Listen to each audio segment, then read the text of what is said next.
அப்படியே கொஞ்சம் பக்கத்தில் நில்லுங்க பார்ப்போம். கணபதி, ஜெய்சங்கர் எல்லாம் அப்படியே பக்கத்தில் நில்லுங்க கொஞ்சம்.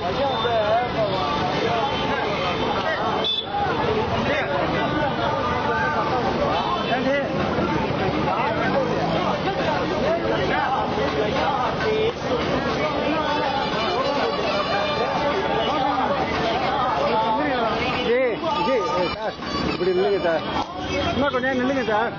இன்னும் ஒரு போட்டோ எல்லாம் இல்லைங்க. வாங்க. நேற்று இளங்கோஜி வந்து இது கொடுத்துட்டேன்னு சொன்னார், பணம் நான் கொடுத்துட்டேன்னாரு.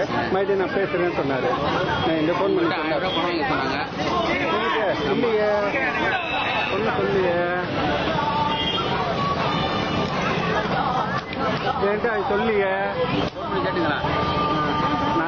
நான் இப்போ தான் நான் உங்களுக்கு ஃபோன் பண்ணதுக்கு அவர் நம்பரை தான் கேட்டேன், அவர்கிட்ட தான். சரி.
லட்சுமி ஏஜென்சி மாபெரும் விநாயகர் சதுர்த்தி விழாவில் நடத்திக் கொண்டிருக்கின்றது.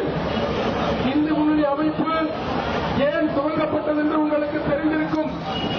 இருந்தாலும் கூட நான் ஒரு ஹிந்து என்று சொல்வதற்கே வெட்கப்பட்டுக் கொண்டிருந்த காலத்தில் எதை எருமை என்று சொன்னாலும் சொல்லுங்கள், பன்றி என்று சொன்னாலும் சொல்லுங்கள், கழுதை என்று சொன்னாலும் சொல்லுங்கள், இந்து என்று சொல்லாதீர்கள், நான் ஒரு மதசார்பற்ற மனிதன் என்றெல்லாம் சொல்லிக் கொண்டிருந்த காலத்தில் இந்து முன்னணி இந்துக்களுக்காக போராட, வாதாட, பரிந்து பேச இந்த நாட்டிலே துவக்கப்பட்டிருக்கின்ற மாபெரும் அமைப்பு இந்து முன்னணி. இந்த இந்து முன்னணியுடைய வரலாறு உங்களுக்கு தெரிய வேண்டுமானால் 1980 மண்டைக்காரிலே மிகப்பெரிய ஒரு கலவரம் நடந்தது. நம்முடைய பெண்கள், இந்து பெண்கள் குளித்துவிட்டு ஈர உடையோடு மண்டைக்காடு பகவதி அம்மனை தரிசிக்க செல்கின்ற பொழுது அங்கே இருக்கின்ற கிறிஸ்தவர்கள் அந்த இந்து பெண்களை மானபங்கப்படுத்தினார்கள். இந்து ஊர்வலங்கள் தடை செய்யப்பட்டன.